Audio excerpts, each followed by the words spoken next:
You're watching The Experience, Comic Culture and Sales, streaming live daily to Facebook, YouTube, Twitch, and Twitter. What is up, everybody? We got an awesome guest who's running fashionably late. So we're going to kick this off today with some random ramblings from Onrie. Guess that's what we're going to be doing to kill the time before our guest comes in. But anyway, stick around because we got an amazing intro to show you that you guys have never seen before. It's awesome. Stick around.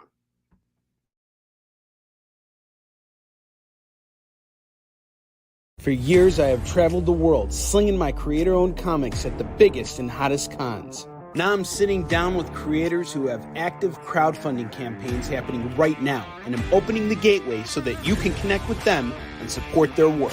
You're watching Kickin It With Onrie, the live crowdfunding show. See, no one has ever seen that intro, ever. At least not the way you just saw it right now, you know. But anyway, welcome to Kickin It With Onrie, the live crowdfunding show. I am your host, Onrie Kompan, and our guest is actually here. Like I said, he was fashionably late, but he is here. We got the creator of Halloween Man here, Drew Edwards, returning to the show. Where's our man here? Oh, look at this. He's gangstered out, and he's muted. Yay. My man, what's up? Sorry I'm late. You're not late at all. Okay, good deal. Yeah, well, like I didn't want a repeat of last time. Yeah, I was just, I'm a little bit of a stickler because of the fact that the Illinois Rules of the Road book is right on the table here with me. And the 2021 edition, so I'm just being a little stickler for things. I don't just have one copy, I got two. I'm selling these for $25 a pop. Nice. Pablo, what's going on, man?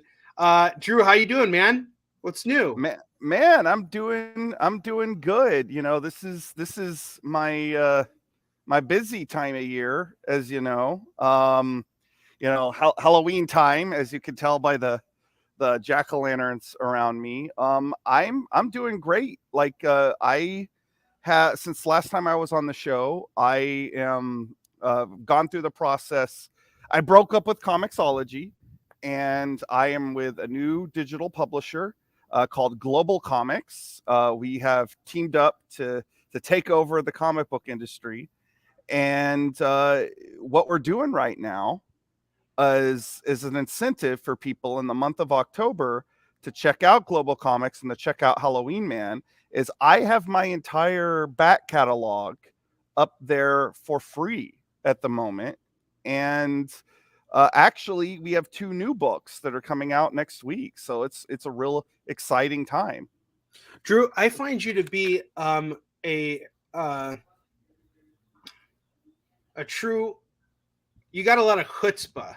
And the reason why I say that is you're never stopping to find new ways, new channels to get your stuff out there. And I'm very I'm very cool with the guys at Global Comics. Eastern Shin is up on Global Comics too. I'm a big fan of the platform. And this is what I find interesting about having you on today as a guest is like, you're not using the traditional platforms right now to promote what you got going on. You're using this other platform called Global Comics. And I'm a big believer in this platform. But I have a question for you personally, just as from one creator to another. You said you broke up with Comixology. Let's go into that a little bit, if you don't mind. Okay. It doesn't need to be controversial, but I'm just curious to know, why did you leave Comixology? I mean, that's typically like, I'm not, to be honest with you, I don't even think I'm on Comixology, but I haven't had a good relationship with them in years. I was not really a fan of how they were doing things, but I want to hear from you. Well, I had a good relationship with them for quite some time. Like, I believe Halloween Man was up on there a total of 8 years, if I'm correctly. And for a good chunk of that, I had a rep. I had one person that I dealt with. And then when Amazon came in, within, I would say, 3 to 6 months, I got an email from the fella, and he was like, hey, they've eliminated my position. Here's the email if you need anything. It's been nice working with you. And suddenly, when I was having to work with anybody, if I had any issue, uh, what would end up happening is I would be talking to upwards of 10 people, sometimes. Now, that was just the start of it. That was the tip of the iceberg. Like, I feel like, you know, a lot of people know about the unsuccessful merger between, Amazon and, the Kindle or Comixology and the Kindle platform last October. I was already in the process of looking for a new publisher before that, because I was already starting to feel burnt. But when that happened, I felt really raked over the coals by them, because my stuff wasn't on the platform for 6 months. That was like 6 months worth of lost income from them. Like, I was going back and forth a lot, and again, some of the tech support people, they're great. Some of the people that work for Comixology are great. I'm not, all those decisions, those were made on a very high corporate level. And, I'm not blaming everybody at the company. I still have friends that put out their books through there. Sure. I'm not trying to completely dismiss Comixology, but I will say it wasn't working for me anymore. And so I let it be known that I was looking for a new home for my characters. And, I had some good conversations. I talked to Scout, I talked to IDW. But one day, on Twitter, the Global Comics guys reached out to me, and they were like, let's have a meeting. And, one meeting turned into two meetings turned into three, 6, 7. And, they were really positive about comics as an art form, as a, form of expression. And I just loved the positivity with them. And I really wanted to be involved with this, because they're, they have some incredible things planned. I know some of the plans going into 2023, and, they're going to do great things, and they have a lot of cool publishers now, and they're really focused on indies, and it's nice just to have people that are active partners. Like, they're like, we'll help you promote this stuff, and they've delivered on that. Like, there hasn't been any, smoke screen or BS. And if I send them a direct message, if I send them an email, I'll get a reply, whereas like Comixology, and I know all their names, whereas like with Comixology, it was at the point I never knew who I was dealing with. It didn't have that personal touch anymore. See, that's how I felt from the moment that Comixology sold their platform to Amazon. I feel like that just destroyed everything. Yeah. That pulled me out of digital comics, because prior to that, when Comixology was operating independently, it was so easy to just open up the app and buy comics. Whereas like now you had to like go and log into Comixology.com and create this extra step. And to me, that was a real huge disservice to the customer. It's like creating this extra hurdle for everybody. And to be honest with you, I always had that feeling that I always believed in the same thing that Stanley always said. Like, comics are like boobs. They're great to look at on screen, but I much rather hold them in my hand. And that's how I feel about comics. And that's just a personal thing. I mean, but when we got we're in the era of Webtoon, and all that stuff is really hot too. So I don't want to ever dismiss any platform or any accessibility for people to read comics. The one thing I really love about Global Comics is that they, like you said, have that initiative to really focus on the indie publisher, and they really are fantastic. And here's the thing, guys, we're not asking you for any money tonight. That's the best part about Global Comics. You get everything for free on Global Comics. So yes, that's right. So Drew, can you do us a favor in the private chat? Can you give us a link, and then Jay will drop that link right over here on the chat over here, and give you guys all access to Halloween Man, which is a phenomenal series and property that Drew has been developing for a very long time. And Drew, if you want to go into the nitty gritty of what Halloween Man is, you got a fresh audience right now who is very excited to hear about it. Give us your pitch.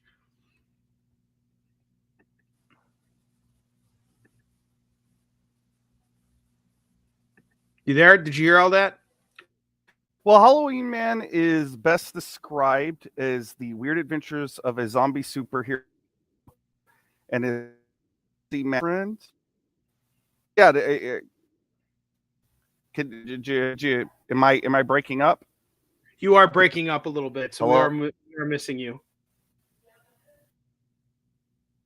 Tight. Give Drew just 1 second, guys. Those glasses mess with his Wi-Fi. Breaking up sucks. I hate when breakups happen. Guys, just so you know, while Drew's getting together, this Illinois Rules of the Road book is really fascinating stuff. And don't forget, the Real ID deadline is coming up on October 1st, 2021. You can't travel anywhere. Jesse Watt ain't going to put up with you any longer, okay? And how about we do some trivia? Chapter 6 study questions. We haven't even read Chapter 6 yet. But let's see this. Whoever can hook this up. Okay, Drew, Drew hooked up the link. But while we're waiting for him to get back, let's see if you guys can answer this question. If arrested with I already love this question because it starts with if you're arrested. If arrested with a blood alcohol concentration of 0.08% or more, an individual's driving privileges will be suspended for at least 6 months. True or false? Whoever answers this question is not a complete waste of space on this planet. Just kidding. It's all right. Alcohol is the single greatest factor in fatal motor vehicle crashes. True or false? Come on, someone's got to answer. What else we got here? A driver may be charged with aggravated DUI if he or she A, is involved in a DUI crash resulting in a death or personal injury, B, commit a DUI while driving a school bus, C, receives a DUI after a previous history of reckless homicide, or D, all of the above. This would work as a great comic book adaptation. I'm going to adapt the Rules of the Road to a graphic novel. Don't do what Donnie Don't does. So anyway, guys, Jay just dropped in a link. I'm going to assume we're going to have Drew back here momentarily, but while we're waiting for him, you can check out the Global Comics link, and you can check out Halloween Man for free on there. And it's awesome. You guys can support the series through there. Drew's a really phenomenal guy. And I've known him for a little over a year now, and he's awesome. And look, there's like this clay thing here too. You know what else I found that's really awesome? A battery. That's the best part about this show. You never know what you're going to find here. We got the light bulb. It's not working, but we got a light bulb. And we got safety glasses. Safety glasses, yes. No one's even answering these questions. You guys all don't deserve to have your driver's licenses. This is why you guys are all watching this show, so you don't have to leave your house to buy your comics. Who wants to take this test? Who wants a real ID when a fake ID is so much better? So Warline is coming along fan-freaking-tastically. In fact, I haven't had a chance to work on it over the last week or two because I've been really focused on going back to press for issues 2 through 4 of Yisung Shin. As soon as I'm done getting those files like a little bit more updated, I'm gonna focus back on Warline. It's Halloween. What the heck is this thing? It's a crowd pleaser. Oh boy. Well, it is 5:15. Jay, how about we take a quick commercial break and see where Drew's at? We'll be right back. We will see you guys in just a minute.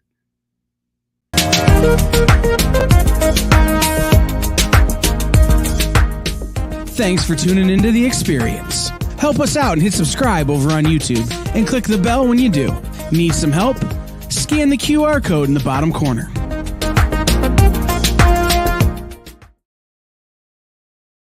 Are you a comic creator? Are you a publisher? Do you make a comic book product? Do you own a retail store? Do you do something I haven't thought of? Who are you and what do you do? Let us know by advertising on The Experience and invite our viewers to patronize your product. Message the EXP on social media or email us _EXP@yahoo.com for more details. Comic Collectibles is a pretty straightforward show. You got Rex here, he sells the comics, and you got Rocket Robbie, he knows about the comics. And finally, John, well, no one really knows what John does. I mean, don't get me wrong, he's a great guy, but he just keeps showing up. Come to think of it, I don't even really know how he gets in here. Anyway, awesome comics, rare books, rarer signatures, slabbed books, and amazing cover sketches by Ken Hazer and others. Simple formula, you want the comics, you buy the comics. To sum up, Rex sells the comics, Robbie knows the comics, and John, who might possibly be a ghost. I mean, seriously, has anyone ever seen him show up or leave? Comic Collectibles with Rex and John, Mondays from 6 to 8 Eastern on The Experience. Comic Culture and Sales.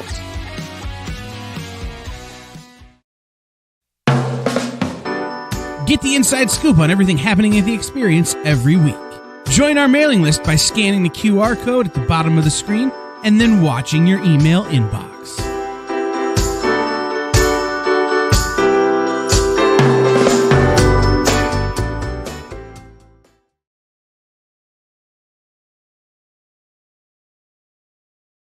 For years, I have traveled the world slinging my creator-owned comics at the biggest and hottest cons. Now I'm sitting down with creators who have active crowdfunding campaigns happening right now, and I'm opening the gateway so that you can connect with them and support their work. You're watching Kickin It With Onrie, the live crowdfunding show. And we're back, and we got Drew in the house. Drew, you're muted again.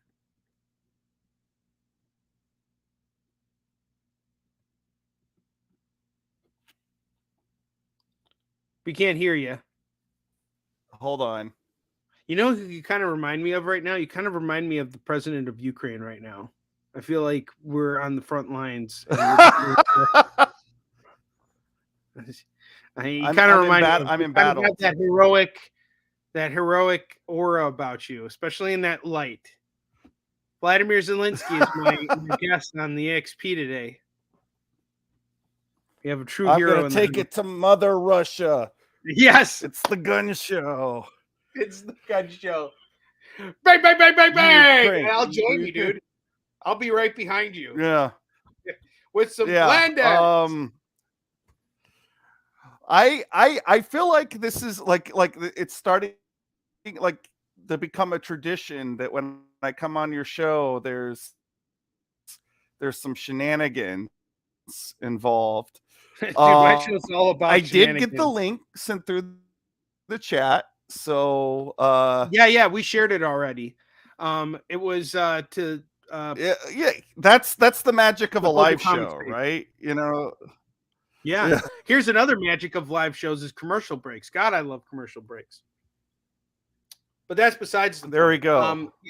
Yes, it saved us. I was doing a trivia thing and asking questions from the Illinois Rules of the Road book, but no one wanted to answer. So let's get back to talking about Halloween Man. I asked you to give us the whole pitch, and that's when we got cut off. So can you give us the whole pitch again? Tell us what it's about. Yes, absolutely. Absolutely. So Halloween Man's best really? Hold on. Now my computer's revolting.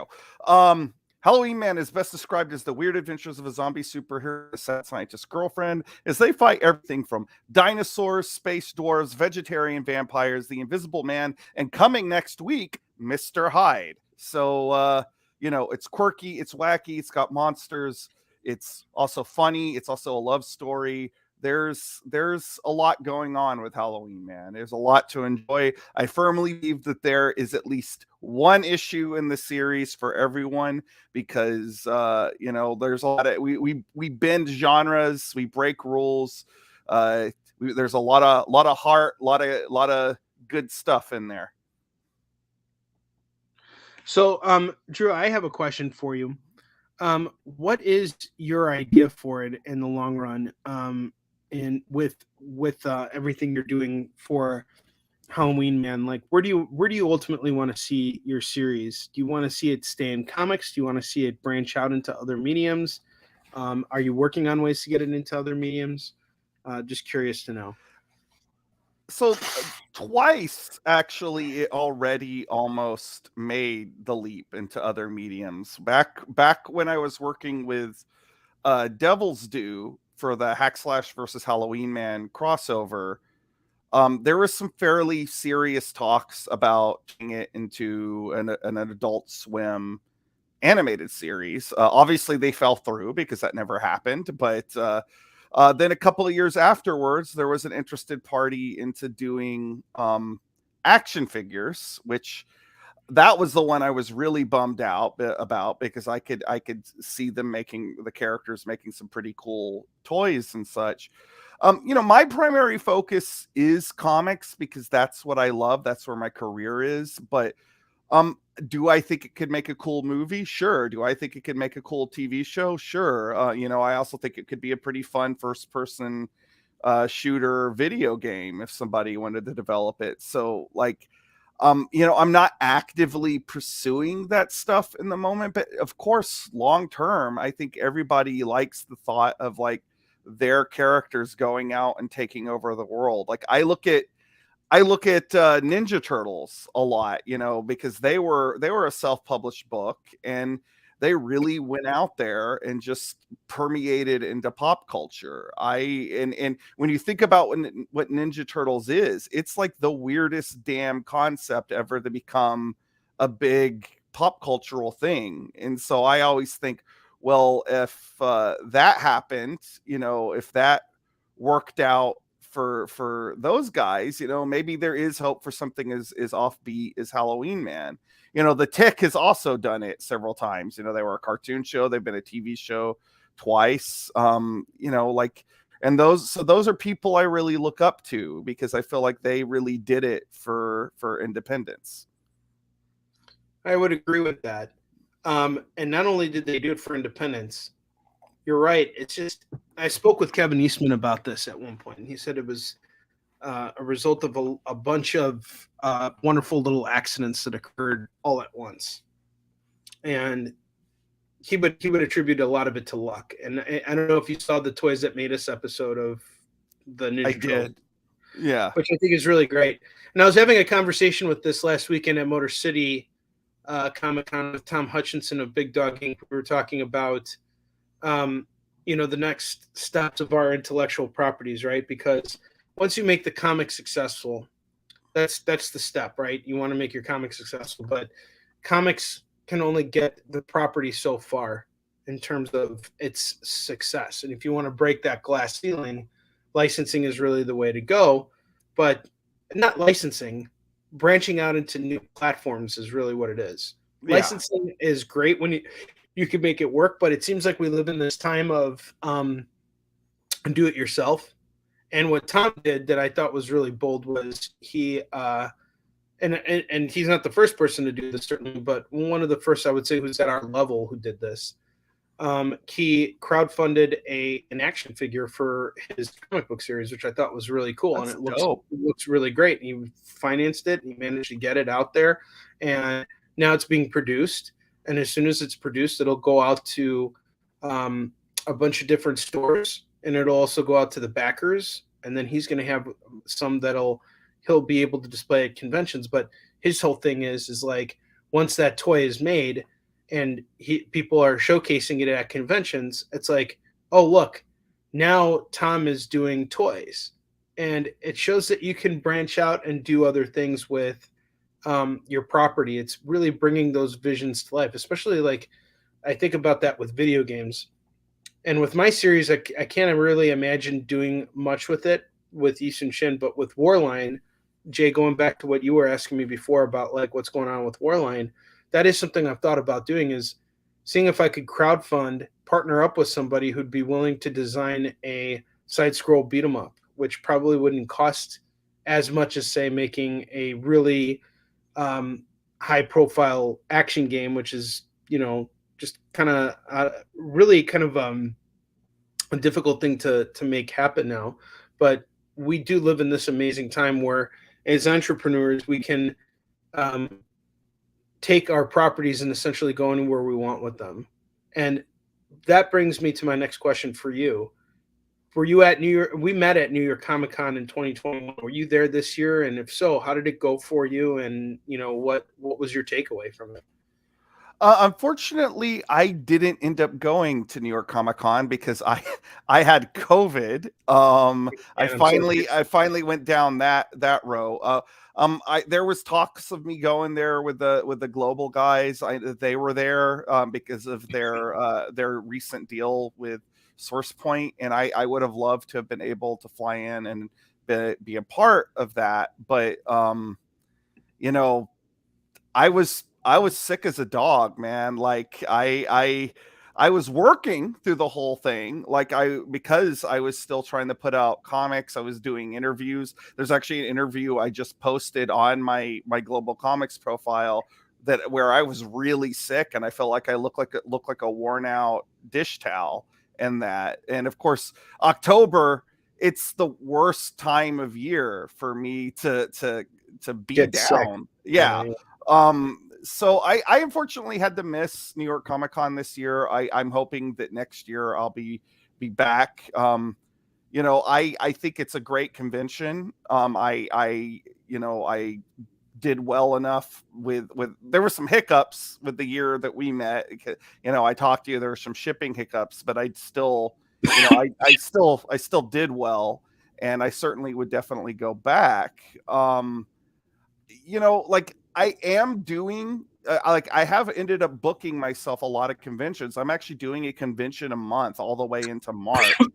I have what they're calling a splash here in Austin at the end of the month, which is like specifically like small press and local creators, and it's being put on by the Austin Books people, which is a legendary comic book store here in Austin. And they're putting together this Halloween weekend. They're putting together this great convention with a lot of my friends there.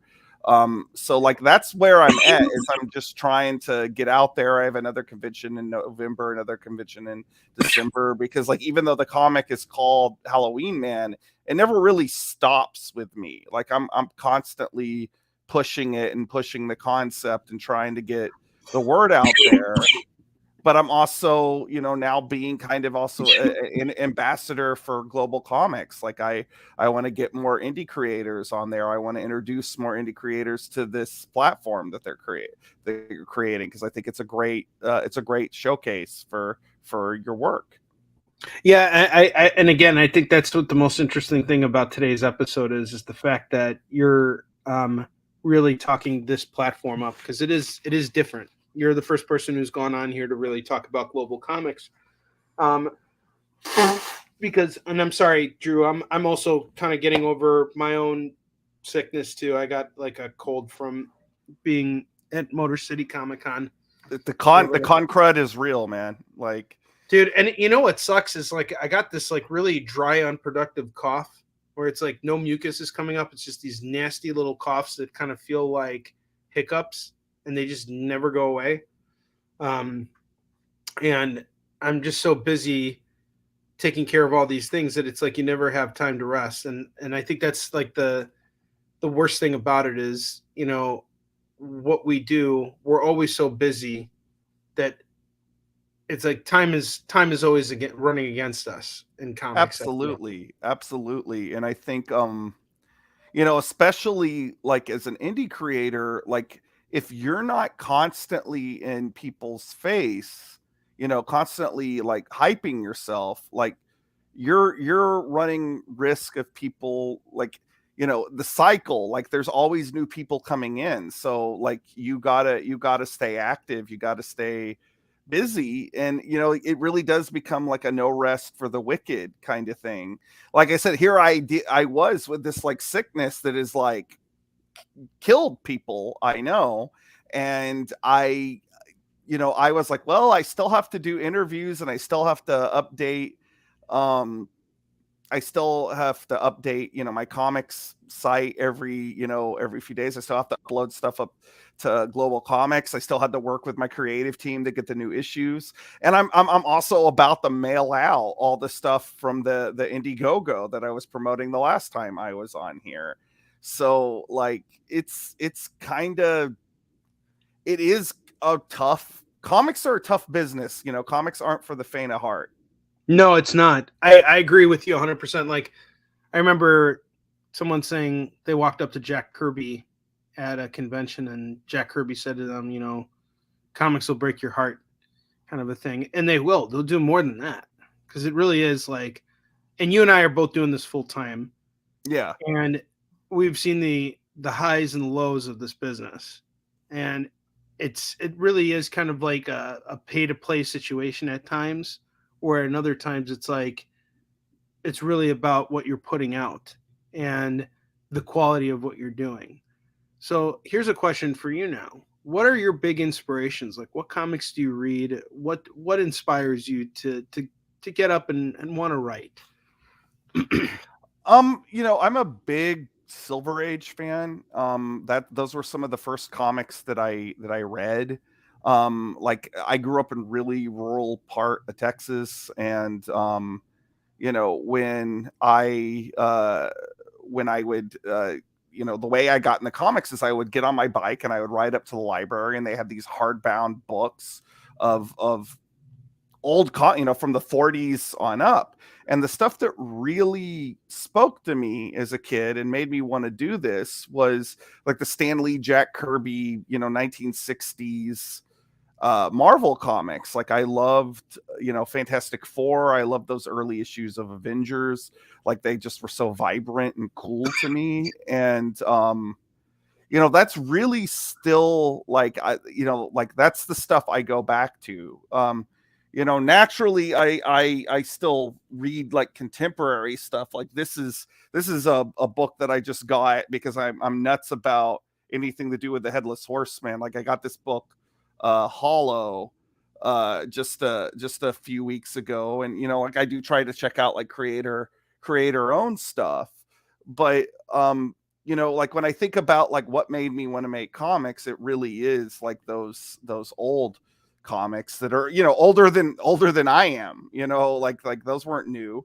Like as far as like more contemporary stuff, like I'm a big Grant Morrison fan. Like he's probably my favorite like living comic book writer. Like I really, especially his run on Doom Patrol, like I'm really a big fan of that.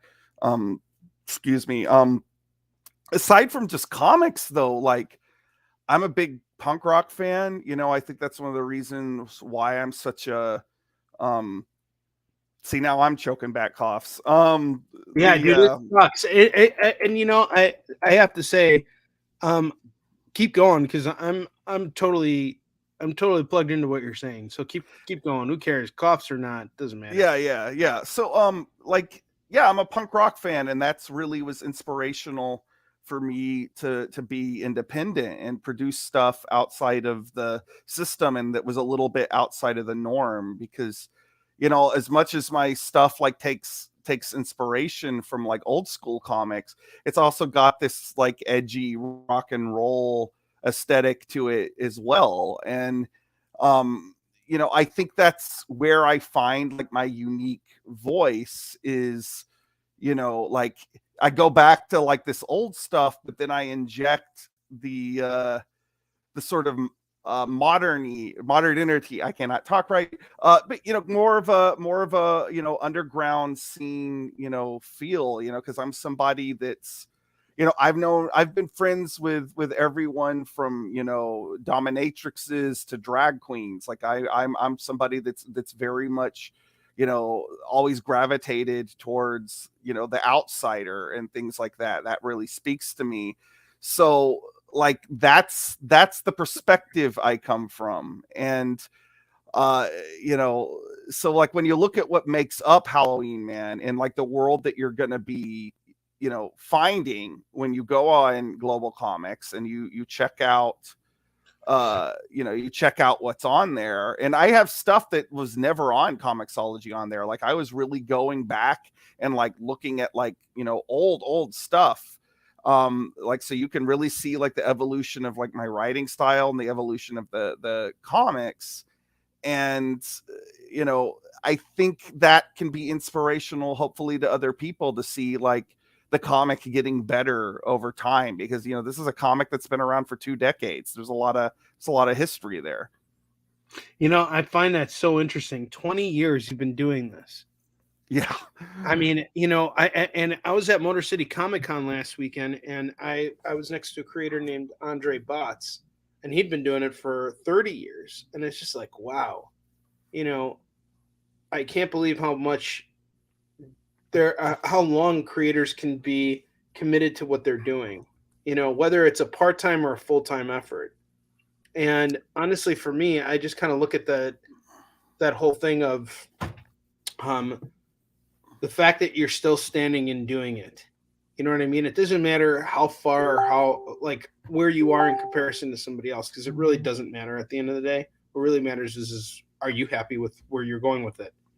Well, I do it for me. Like one of the main reasons why I've stuck with the comics so long is, I apologize. I'm going to bum everybody out for a second.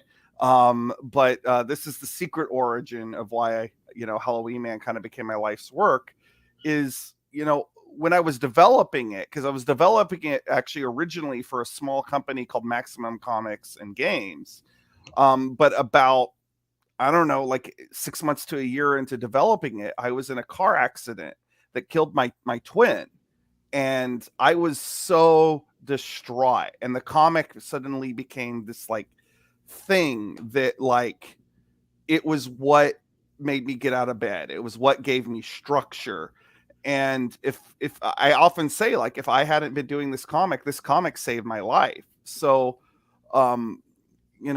that's one of the reasons why I'm still doing it, because it's my therapy. And every sort of road bump that I've had in life, there's a story that I told that helped me get through that and helped me, feel like whole again. And, I think that's what's interesting is like when I look at Halloween Man as a character, especially since I've been looking at all this older stuff through Global Comics, it's interesting seeing like how the character was when I was going through that, because like I look at those early comics and he's a much more abrasive, angry character that than he is now. And I think, that's the healing of it. Like, because I became more whole and more healed, and like it started coming through in the writing too. So like that's what keeps me going, because like it's a bit like a tattoo in that, like that I have this like record of my life and all my life's experience that I can relive when I read these stories. It's purpose, Yes. and in a lot of ways, you're not just doing it for you. Like you're doing it for you in the sense that it's helping you cope with everything. But really, when you're doing it for yourself, you're really doing it for everyone else who's experienced a similar tragedy in their life, something relatable. Yeah. Go ahead. No. You first. Oh, that's the same reason why I do Yisung Shin is I wanted to share the story of a real life hero with people around the world, because I grew up reading about imaginary heroes who really inspired me, right? Like Spider-Man, Batman, all these characters. But the truth is they didn't exist. And so we ask ourselves sometimes, Are there good people in this world? Are there people who display the same type of qualities that they do? And are they able to really protect people? And that's really something that drove me with Yisun Shin. And it's just like I can. The reason why I'm saying it is because I can relate to what you feel. You know what I mean? It's like you did this because it gave you structure, and I immediately can relate to what you're going through. Not in the sense of what you went through tragically, and I'm really sorry to hear about your brother. But I actually don't think it's sad that you brought this up. I actually think it's inspiring that this is what gave you purpose. It's unfortunate that you had to experience a trauma in order to get there, and I'm so sorry you did. But if you look at where it has brought you to this point, you are a warrior who has found a way to heal his life and move forward, and I admire that very much. I appreciate you saying that, and I think, I do, because in recent years I've become more open about talking about how this correlates with the comic. And what I hope is when people hear that, that maybe, like, if there's somebody that's dealing with depression or mental illness or anything like that, like, what I hope is they're like, looks, you can carve a life out for yourself, you can carve a career out for yourself, you can express this, not necessarily in a comic, but like there's other, any form of creative expression. And I think that there's something kind of, beautiful about that. So, I it's one of the reasons why I started to speak up about it, because, but that wasn't always easy. Like, early on, like, I couldn't really bringing up the accident in an interview wouldn't have been something I would have been capable of doing, because I just would have broken down, but now I'm in a place where I can say, this is my history and this is why I do this. Sure. And that makes total sense. Another thing that I think is really cool about all this is the fact that you found a way to keep your brother's memory alive. So even though he is no longer on this plane, he still lives on through you, and I think that's a really important thing. Yeah, a really 100%. Special thing. Yeah, man. Thank you. Mad respect for what you're doing, and you also have your lovely wife helping you out with everything. Yes, and she's even a character in your book. She is. Yeah, and she is just something else. I really enjoyed meeting her at New York Comic Con. I haven't had a chance to talk with her again since, but I'm sure you and I will be at the same convention at some point. I do plan eventually. On coming. Yeah, comics are a big small town, man. Like, everybody. It really is, and I gotta say, I'm really honored that you introduced me to Dan Price. He's the best, isn't he? He really is fantastic. I mean, you Texas guys are awesome. I really want to come and hang out there. I plan on doing a show out in Texas next year. Hopefully, Comic Palooza, if they ever make it a 3-day show again. But yeah, man, it's where in Texas are you based? Austin, our state's capital. Oh, okay. Yeah, it's the Bat City, Weird City, whatever you want to call it. But it's been my home for the past 13 years. It's been good to me. I love it here. I grew up, like I said, in a very rural part of Texas, known as the Possum Kingdom. It's a lake, and I carry that with me. It definitely has affected me. I still feel like a small town guy in a big city in a lot of ways, but yeah, yeah, that's interesting. You still feel like a small guy in a big town, I think the thing is when you grow up like that, it's a particular way to grow up. And I think about a lot of things with it, outside of the way I absorbed pop culture, because obviously there wasn't as much to do as when you're in the city. But you know, aside from that, there was just this like sense of, you know, my childhood was one of, you know, like, well, let's build a raft and go down this river out on the lake. Let's, you know, I had like some of the stuff I look back at and I'm like, I don't know about this as parenting, but like my parents would be like, knowing that I'm going off into the woods and, you know, here's a gun, here's a machete, come back when the light, you know, it's dark. You know, like that's a particular way to grow up. And in some ways it was very adventurous, but you know, like it's a different way to experience being a kid. But as far as like formulating my imagination, because I had to kind of fill in the gaps and sort of create, you know, like we didn't even have cable in my hometown until like 1989. So like I had to entertain myself a lot. And, you know, that's helped me become somebody that likes to tell stories. That's interesting. You know, I that reminds me to something I remember, and I often say this because this is my whole take when it comes to making comics, especially when you're talking about independent comics like what we're doing. It's really about writing what you know and what you're passionate about.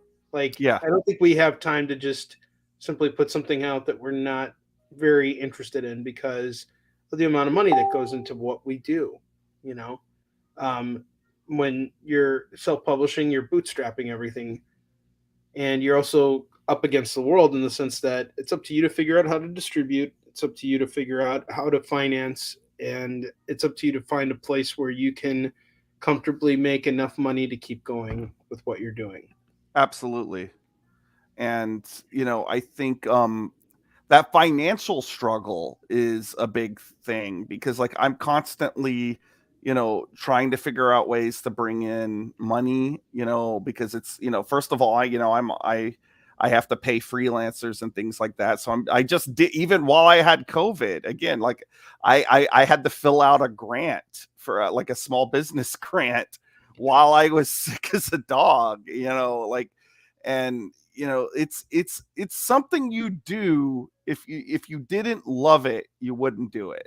You know, it's hard enough that like I think every comic book fan has probably in their head thought, oh, it would be fun to make a comic, and then I think a lot of people get into it and they're like, fuck this is hard, you know, like, sorry, can I cuss on this?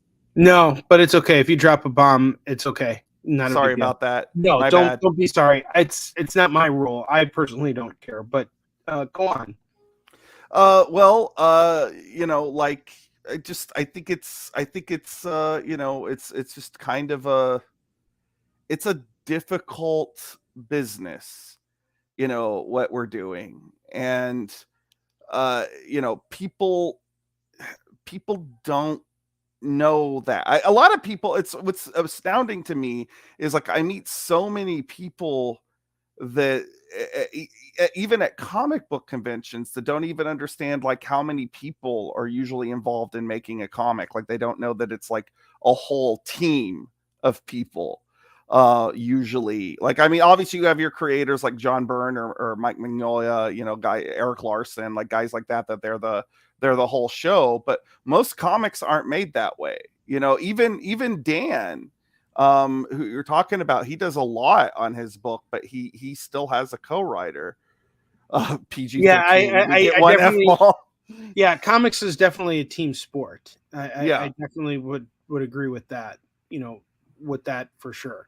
I don't think it's something that you can just simply say that you can do by yourself. You know, there is an aspect to it that's very much about learning how to work with other people. And I always say that if I didn't like working with teams of people, I would have been a novelist. You know, because like the skill set. Even if you're a novelist, you still got to work. You still got to hire a color or a cover artist and an editor and all that other stuff. That is true. Like, I think though, like being in a comic or creating a comic, it's sort of like being in a band. Like it works best when everybody's trying to play on the same level. Yes. And I definitely think if I look back on where I started out, like, excuse me, we were a pretty good garage band, and now we're like a touring band. So like, we leveled up somewhere along the way, but I'm glad that I stuck with it. That because like, I am happy to say when I look at all those early Halloween Man comics, like most of them are pretty good. Like, they're not all of them are perfect, but they're all kind of fun. And to be able to go back now and share all that stuff with people is really gratifying. Yeah, for sure. I can imagine that it can only be that. And as you're moving into this, you're now 2 decades in for this. Where do you hope to see yourself in the next 10 years? I really still want to, as much as I love digital thing, this is going back to what you're talking about. I really want to see Halloween Man in every comic book store, in every bookstore in America. Like I just that I could die happy if I did that. Like and some of the stuff that Global has planned might play into that, but that's what I want. And I'm trying to plan ahead now because like there's now going to be a 25th anniversary here in a few years, and I want to plan some big stuff for that, and career wise too. Like I'm starting to branch out more. Like I'm working on this werewolf comic off and on that's not a Halloween Man thing, and I'm also working on a nonfiction book about Christmas folklore. It's called The 12 Monsters of Christmas. And, like that kind of thing, I want to be able to spread my wings a little bit and, like, hey, also maybe sell out a little bit and write some Spider-Man or something for Marvel, or write some Superman stories for DC. Who knows? Like I'm a team player. I could do that stuff too. But like the main thing obviously is like I want to take Halloween Man to be as big as I think it could be. Yeah. And I think that's a natural step for us. Like I've always felt that independent comics is really kind of the future of our industry, because I'm already, like, I personally am getting fatigued from all the Marvel stuff, from the Marvel cinematic stuff. But I mean, it's very pervasive in pop culture. It is. It's almost like it's just rammed down your throat now at this point. But I don't think that there's, as much as the collectibles market is influenced by it, it's not defined by it. Because and I was having a conversation about this yesterday with my audience. We talk about scarcity and what drives up the price of a certain item. The thing about independent comics that gives it so much potential is the fact that pretty much any independent book already has a scarce run. None of us are printing more than 5,000 books at a time. Yeah. So if you have 5,000 copies of if there's only 5,000 copies of a particular book out there, then you're talking about a world with millions of people in it. The scarcity level of those books from the collector's standpoint goes up higher. Yeah. Especially if the relevance for that particular item expands, which honestly, I think there's an infinite amount of potential. It's only going to be a matter of time before someone jumps in on that and really starts to see what we're doing in independent comics and starts, making that happen. And I have to say, I really appreciate companies like SourcePoint Press and Scout who are trying to sort of take the bull by the horns and make this happen sooner rather than later. Yeah. And Global Comics for that. The fact that their initiative is independent comics is great.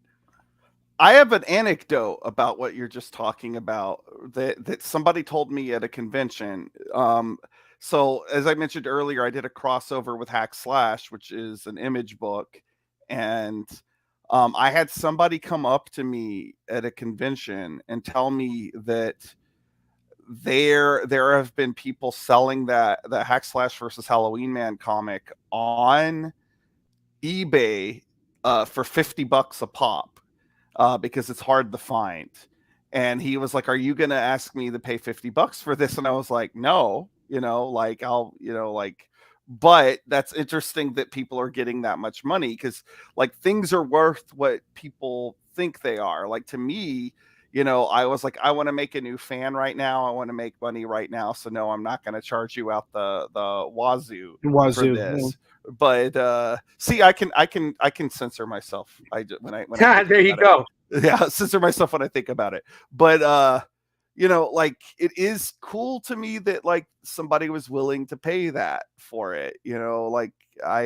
And that's what it's worth to somebody. So hopefully, maybe we'll see some of my other stuff crop up on eBay for that much. Hey man, the person who sells it, that's what matters.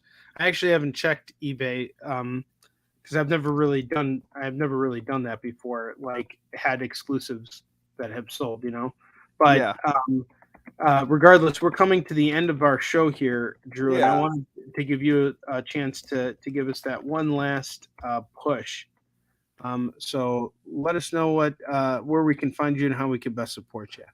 All right. So on Instagram, I am Drew_Halloween. On Twitter, I am all one word, HalloweenManCom. But the most important thing that you should remember right now is that you should go to the Global Comics. You should make yourself a profile. Then you should go and follow Halloween Man on Global Comics, and you should dive in and read all those free comics right now, because it's spooky season. It's the perfect time to do it. And then you'll be ready when the 2 new comics come out next week. That's awesome. Well, Drew, I wish you the best of luck with the release of your new books.